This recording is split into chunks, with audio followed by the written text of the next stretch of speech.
Hi, there was a Genshin event recently, the Midsummer Island event. I thought I would try to quickly summarize it for anyone who missed it or wanted a recap before Inazuma, or for any future players who just won't have the chance to play it. So, you log into GenshinImpact.net and Paimon's like, wow, we haven't seen Klee in a while. And I'm like, who's Klee? Scratch that. You log into Genshin and you realize you have to do Klee's story quest first, so you do that, and Paimon's like, no. You know, even though we were just talking to her behind that door, like 2 seconds ago. Anyway, then you walk back to the front door and I guess do it 360 or something. And the game pretends that you weren't just in this room. Where could Klee be in this desolate corridor? Who knows? There she is! Klee! We haven't seen you in forever! Yep, Anyway, so Klee's crying. Oh god. Apparently she got a letter, and at first I was confused because I thought she just meant she started learning the alphabet, but it turned out to be a strongly worded noise complaint. Somebody's real sick of hearing those explosions at midnight. Okay, that's not true. It turned out to be a letter from a guy named... a name that strikes fear into the hearts of men. So Klee needs to find him, and I don't know, bury some landmines around his house or something. She was about to ask Albedo for help, you know, the way at Alchemy Chalk guy. But he wasn't home, so she asks us instead. Wow, very nice second best, eh? Problem is, we don't know who Dodo King is. Not even the encyclopedic tapeworm that we have called Paimon. Is it like Tiger King? Oh my god, it better be. So, Klee offers to read the letter. Oh, you can read? Already 10 steps ahead of Paimon. I am of the Dodo clan. Klee can't read this one. Spoke too soon. Yeah, she can read. So Paimon reads us the letter. Basically, he's like the head honcho. He thinks Klee's a terrible parent and he wants to take back custody of his child, Dodoko. Dodoko is the toy hanging on Klee's backpack, right? Anyway, we're pretty much stuck with Klee now. She's probably gonna cry if we say no, so we have to help her find Dodo King. Now, the letter mentioned this place called the Golden Apple Archipelago. And, surprise, surprise, the foreigner and the 5-year-old have no idea what that is. It's probably an island with lots of apples. So we try to ask Klee where she got the letter from, but... I don't know, it suddenly appeared on my room's windowsill. Wait, I thought you were in solitary confinement. That has a window? So Paimon thinks we should ignore this because it's a prank. And I think we shouldn't ignore it because it's a prank. So we decide to help Mondstadt's favorite terrorist keep her toy. Dodoko is my bestest friend, not some toy. Oh no, she doesn't understand sentience yet. So this is the part of the game where they make us run around for a little bit because this technically isn't a visual novel. Let's start by asking around for some info. Alright, Detective Paimon on the case. And me, I guess. So first we ask Huffman if he knows anything about the archipelago. Useless to us. Goodbye. So we head over to Marjorie, because... Marjorie here might have heard some strange things. Souvenirs do come in all shapes and sizes. Yeah, I wonder if I could trade you in. Do you know about the Golden Apple Archipelago? It's made up of lots of small islands and located somewhere in the sea. Aren't all archipelagos made of small islands and situated at sea? Yeah, anyway, Marjorie didn't know anything either, so we moved on to the next person. Why is she so bug-eyed today? She seems insane. Who are we gonna talk to? Cyrus! The best character in the game! I've spoken to him like twice. After getting a little sidetracked, judging by this image here, we can approximate that Klee is about 2 Paimons tall. We try to siphon some knowledge from Cyrus's head. What kind of archipelago are you all looking for? The one with rocks, I guess. And I think we broke Cyrus. So after Cyrus monologued for so long that it literally became a new day. Was it always this bright? We get kinda stuck. What is that dog doing? Oh god, his head. Oh god, is he okay? Paimon asks Klee if there's anybody she thinks might have done this to her, but Klee's like, No, I love everyone very much and everyone loves Klee very much. what a narcissist. So it can't be a prank. Because no one would prank Klee, not since the incident. Basically, we realized we probably should have started with Lisa. She's at the library every day and has probably read every book in Mondstadt. Nerd. Let's go to the library. Knock knock, open up the door. There she is. She's always in the library, except when she isn't. So after being harassed by Lisa... Well, if it isn't Cutie... I told you never to call me that again. We explained the situation. Let me get this straight. To determine if Klee is worthy of becoming Dodoko's family, the ruler of the Dodo clan, Dodo King, wrote a letter to Klee summoning her to this Golden Apple Archipelago to be judged. Well, I mean, when you say it like that, it sounds stupid. Anyway, apparently Lisa can tell that there's faint traces of elemental magic on the letter. So you use those silly anime eyes of yours? You didn't help. And it turns out that on the other side of the letter was a map. I've read every single book within this library's walls. That's at least 2. Similar islands have been mentioned in some of them. Basically, the archipelago is like an upgraded Bermuda Triangle. Nobody gets in or out unless the sea says so, and we're being invited there. So, I mean, that sounds safe. So I get ready to head out with these 2 strange children. But... I'll need need to ask for some time off so What do you mean time off? What do you do here? Apparently Klee is legally employed by the Knights of Favonius, so... Klee wants to go someplace far, then she has to ask for time off. Is this legal? So I guess that's a thing, but we still don't really know what to do with this information. Oh wait, actually we do. You have an idea, don't you? I have some impressive friends in Mondstadt. Do I?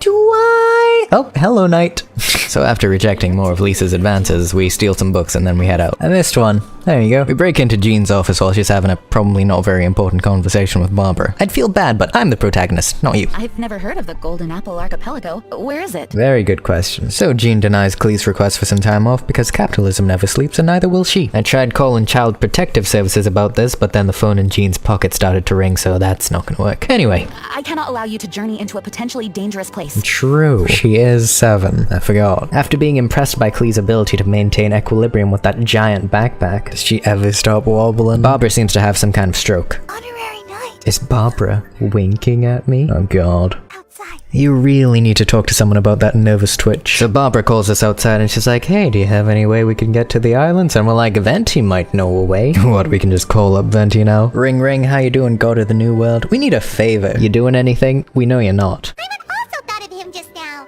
We're on the same wavelength as expected. I suppose that is one of the benefits of you being a brain parasite, isn't it? Anyway, so Barbara agrees to try to get Jean to help. Leave it to me. Left. So we wait 24 hours and we meet them outside the cathedral. Barbara and Lisa have both spoken to me. Did they blackmail you? So they blackmailed her. I'm just joking. Basically, Klee's probably going to go off on her own anyway, so they might as well come with her. Oh, also while Jean's gone, Kaeya's in charge. I have entrusted them to Kaeya. That's a good idea. Question mark. You two are so nice. I promise I'll behave. She did not behave. Oh, also Lisa gave Jean some special pouch. This will be relevant later. Apparently it's supposed to reveal some new way. You mean a way to keep Klee out of trouble?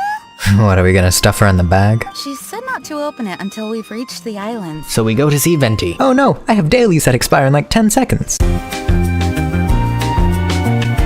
Now we go to see Venti. If so many people are looking for me, then I suppose it is something important. Did you hear about these rocks? So we hand over the map and explain everything, and he's like, yeah, I'm the guy. And he gives us a little lore dump. So, now they're called the Golden Apple Archipelago, huh? They used to be known as the Har Islands. Yeah, I can see why they'd change that. It's real foggy and real hard to get to. Unless you're the protagonist. And so he decides to help us with the power of music. What a beautiful sound. So anyway, someone real special heard that. That's a weird looking dog. So Storm Terror showed up and he's like, hop on, losers. This is a secret between us here, so don't tell anyone else. Yeah, it's fine. I don't think anybody noticed. So after we pinky promise not to tell anybody, Venti sends us off. May the winds bless your travels. You just giving us a dragon? You're not getting this back. And then we have a really cool animated scene with Dvalin flying with everyone on his back, and it's over. This is as far as I go. Animating me for any longer would be expensive. So we open up our eyes because what better time to take a nap than on a dragon flying at Mach 5, I guess. And here we are. We're here. We finally made it. Well, this place looks terrible. So it seems like we got here alright. Paimon almost got blown off the dragon. Barbara's having a heart attack. Everyone's having a good time. My heart won't stop pounding. Need an EpiPen or something? You good? So the letter turned out to be a puzzle, and it has something to do with these upside down but portable waypoints. Basically, we have to light all of these up around the map. And by we, I mean me, because none of the NPCs ever helped me in this stupid game. Also, Klee falls off a cliff. What's that? Hey, don't.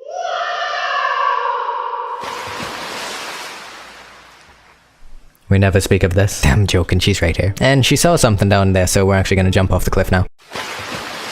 But first, there's a weird looking rock. But the general's a good guy. Oh god. It's trauma in a shell. So at the bottom of the cliff there turned out to be a boat, and Jean says, Looks as if someone has been awaiting our arrival. hell yeah, let's steal their boat. So we steal the boat. Beep. Oh god. Anybody have a license for this? Excuse me. It's a small ocean, you know? So we mess around a little bit while sailing towards the beacons. Engaging thrusters!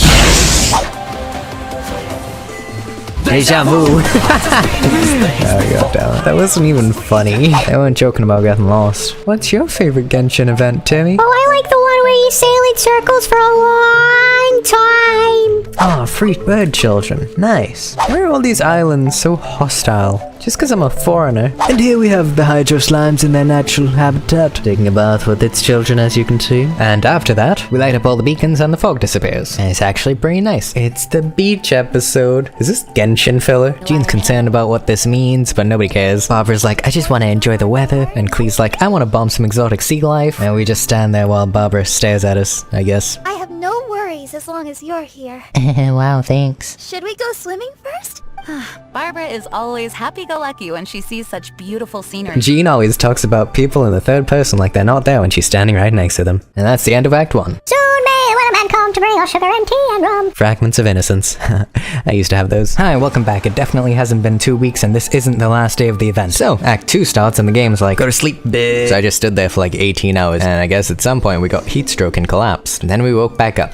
The weather's so nice. Yeah, it was nicer before you started talking, to be honest. So we wake up and everybody's wearing high-class swimsuits. Damn, is that Louis Vuitton? Do they make those? Apparently Lisa picked them out and put them in this emergency capsule. And Jean got bamboozled. And now Jean's real awkward because she isn't dressed like a cross between a superhero and a Fortune 500 CEO. There's quite a story behind these summer clothes. They're made of human flesh. I'm joking. Maybe. So while Jean is coming to terms with her workaholism... Suppose I do push myself too much. What? No. Klee notices something in the distance. There are some weird platforms coming out the ocean, so we're gonna investigate. Oh, it looks so dorky down there. Look at that.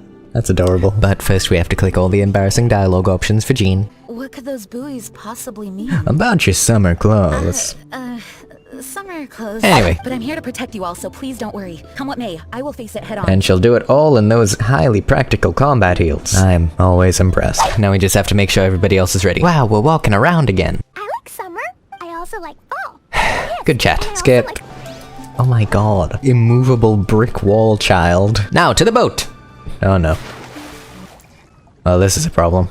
Come on, just need it. Okay, yeah, this is fine. So we start investigating the weird things in the ocean. And by investigate, I obviously mean disintegrate. You know, investigate doesn't usually mean blow up, but then again, this is a Klee quest, so. So we destroy the other two buoys, and suddenly the world starts shaking. Not shaking. Oh god. So we run back to shore, and I presume we've awoken some kind of eldritch horror. Klee almost actually falls off a cliff this time, and the water level starts going down. Or are we going up? One of those. My boat!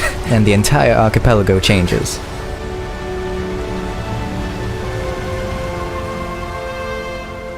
That's a big rock. So I actually contacted MiHoYo, and apparently the reason they did this was because they actually forgot to add sand, so they thought they'd just patch it in real quick. So, Jean said she heard something mechanical moving below the islands when the shaking started, so that's probably the cause. I personally think it's voodoo. Could it be the power of the animal Archon Barbados? You really think he does anything? So anyway, while we were talking, Klee snuck off, and I guess while she was blowing up a coral reef, she saw something in the distance. It's Dodo King. He's over there on that island. So onward we go. Don't forget to press space to slow down.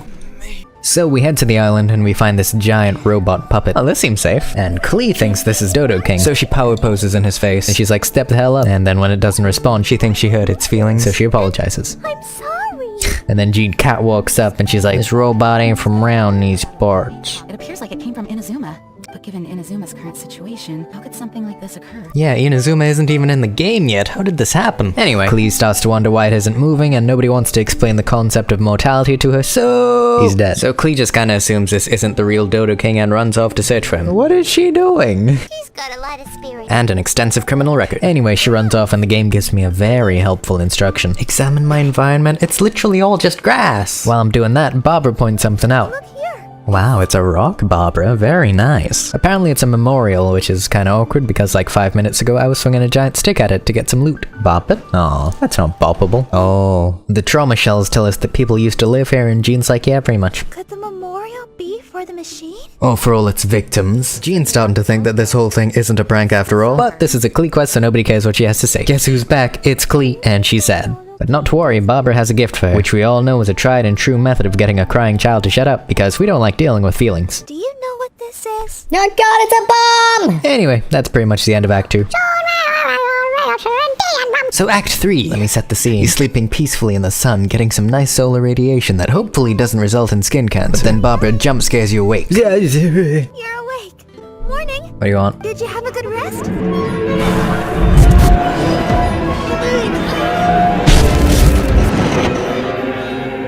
Nope.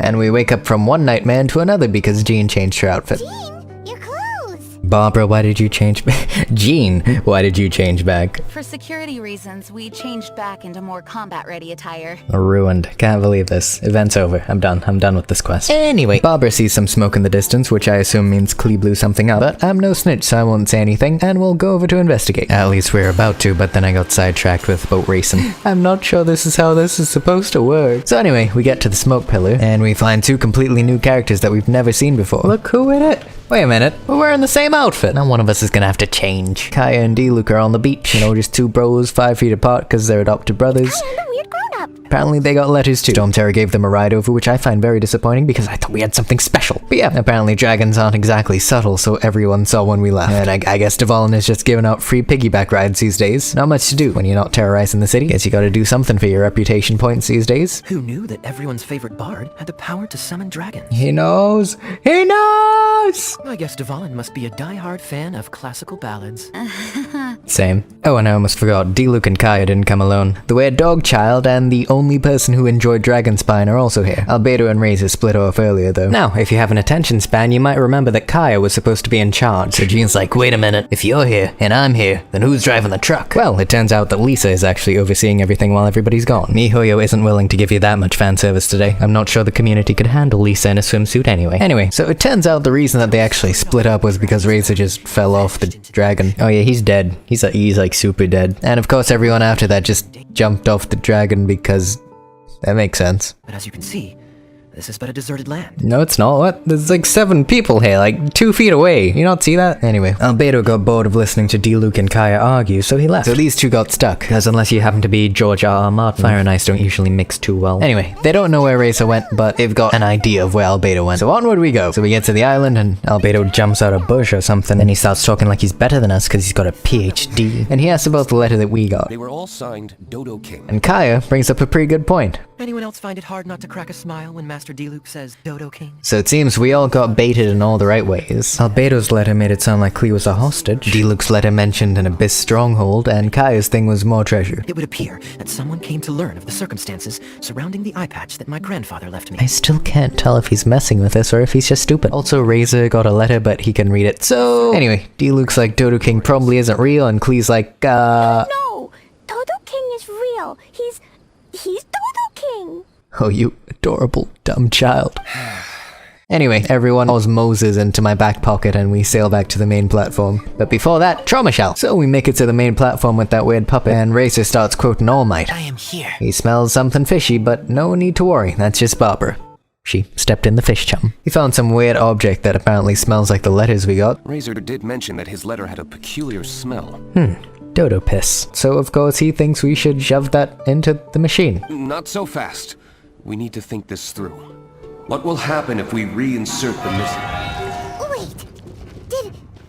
Did it move? So we put it in the machine, and Dodo King comes to life, and I guess the game spells his name wrong for some reason, but we murder him in like 20 seconds. Am I doing no damage right now? Take my word for it. When he dies, he drops Chaos Emeralds. So we defer to the expert. Rock Boy, help. Before we get to the crystals, why don't we start with the machine itself? Exposition time. Albedo, being the smart one, manages to discern that the thing we just fought was a humanoid robot. Thanks, buddy. Jean mentioned something about international politics that I don't really understand, but Inazuma's like 2 days away, so I'm sure we'll figure it out. Anyway, moving on. Does it have anything to do with those crystals? Oh yeah, the crystals, yeah. Nobody was talking about them, so I thought I was hallucinating those. Albedo thinks the fancy rocks are gonna be useful, but I personally think they kinda look delicious, so I'm gonna eat them. And oh yeah, they mentioned that memorial from earlier. They're thinking that the machine malfunctioned when it attacked us, because it seemed like it was probably protecting the humans before. Perhaps this machine's indiscriminate attack is actually supposed to be targeted at hilly churls to protect the inhabitants.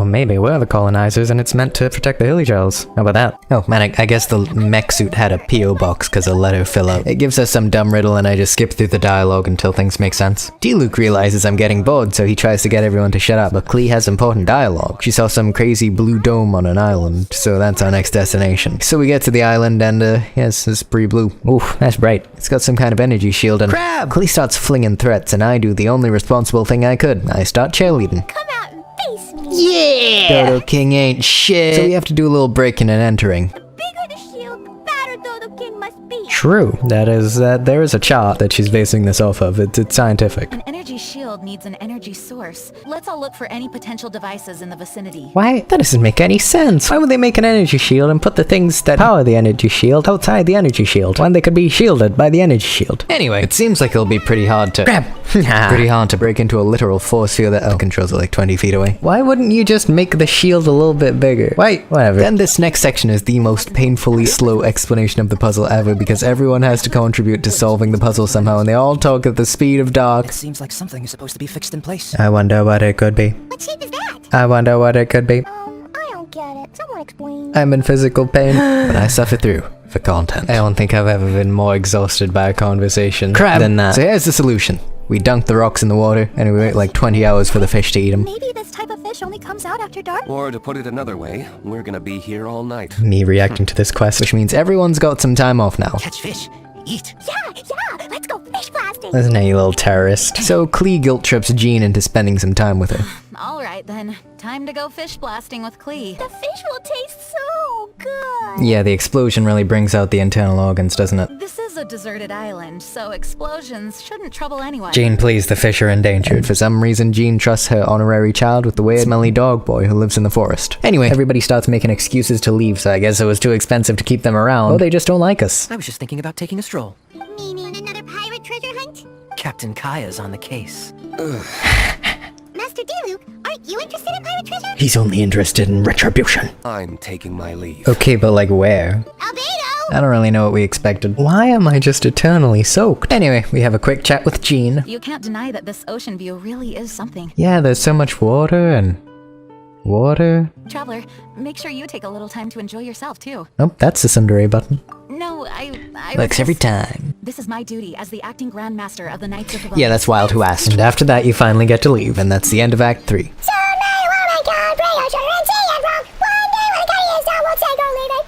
So after a couple mini-games, I jump back to the island, and the game wants me to wake up at 6 AM, which is way too early, but whatever. The sun's rising! Time on, please. Not even in the game. So we wake up and grab, and the fish show up. Oh my god, they're a fish! The fish swim away from you! And we get an angle of Jean's fupa. Very nice. We decide not to let Klee catch the fish because that seems messy. We're experts at collecting all manner of wildlife. True. I've been stealing crabs from their habitats for years. Yoink, yoink, yoink. Also, I do a little squatting. This is my new home. I live in the shell. So, we grab the crystals and we prepare to shove them into the slot. And we hope it doesn't blow up. But Klee wants to help. Are you gonna place the fish scales? I guess I legally have to. I'm the only one with agency in this game. Too bad I can't reach that high. I mean, you could use Paimon as a stepladder. I wouldn't be opposed. Okay. But we have another problem. Klee, what's wrong? Oh no, we forgot she's like 2 years old. She doesn't understand how levers work. I'm worried. What if Dodo King really is in here? Oh, she may be an eternal bomb threat, but she still has feelings. So everybody does their best to hype her up. We're all here for you. Yeah, what she said, I guess. Almost all of us. And with the power of friendship and stuff, Bwaap. It's a merch store! So it turns out we got bamboozled. Dodo King turns out to be a weird-looking MP3 player, and it immediately calls me out for taking too long to do the quest. Finally arrived. I've waited far too long. How very boring. I've been busy, lady. Chill. Turns out Dodo King is actually... Me! Your mother, Alice. We know that one! I don't actually know who she is, but everybody else seems happy, so I'm just gonna go with it. Alice? The person who wrote the Tibet travel guide? Wow, Alice? Apparently Alice is real smart and she invented this thing that she very humbly named the Alice phonograph to record a message. I'm using it to convey a mother's love. Yeah, see, normal people just hug. Also included in her mother's love was a bunch of small toys. Toys aren't small at all! Paimon gets size anxiety, and we have to explain the reproduction cycle to Razor. Again. Mother? Yes, you see her, Razor. So even though she's not here to see us, Alice promises to stalk us forever. I'll be watching your every move from afar, just as always. Apparently she loved her time here, so she set everything up for Klee to experience it too.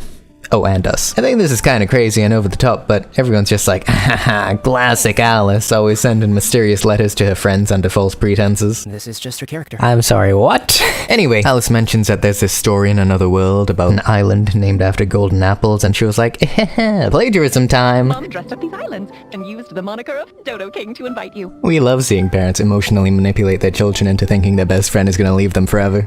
That's cool. Mom is the best bestest, Mom. I mean, you don't exactly have much of a frame of reference. So, Alice mentions that Klee and herself are from a race with really long lives. Time is like a gust of wind. Moments come and end. That's a nice way to tell her all her friends are gonna die one day. And then she wraps up with a real wholesome speech about how even though she's an absentee mother, Klee has other people around who love her too. I hope you never forget how many people in this world love you. Yeah, how many of us are here right now? Like 7? I bet that's practically uncountable to her. Oh, and also Alice has been sneaking back in to check on everyone in the middle of the night. Has no one noticed? Anyway, she's got a blast. So, Alice wraps up her monologue and then Klee hits you with a loaded question. Mr. Honorary Knight, do you love Klee? Wait. You know this? I rigged it. So now we're getting held hostage by a child. I also love you very much. You have to play with me lots here or else Mom will be disappointed. And what's she gonna do, stab me? I'll take you swimming and fish blast. Please not at the same time. And that's pretty much it. Wow, I guess it's all over now. If I never click continue, can we live in this moment forever? Klee can stay stuck in jumping jack purgatory. She keeps going.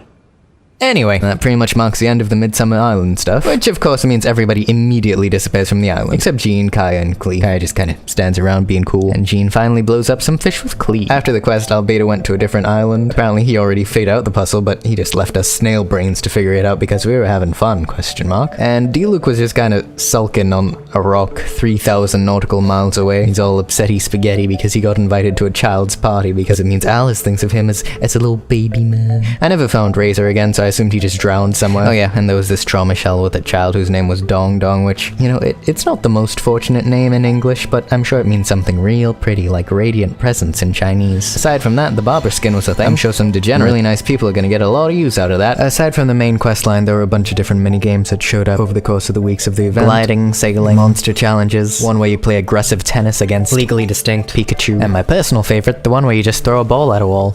That was really cool. And also there was a side quest to find a bunch of murals scattered around the island, so that was kinda neat. So that, in conjunction with the trauma shells, or the conches as normal people call them, made everything feel a little bit more alive. So yeah, that pretty much concludes Midsummer. 10 out of 10 would summarize again, so let me know if you want me to do this with other quests, I guess. I have a bunch of story quests recorded, and also the old events, so yeah, let me know. Anyway, hopefully this was interesting. Enjoy Inazuma.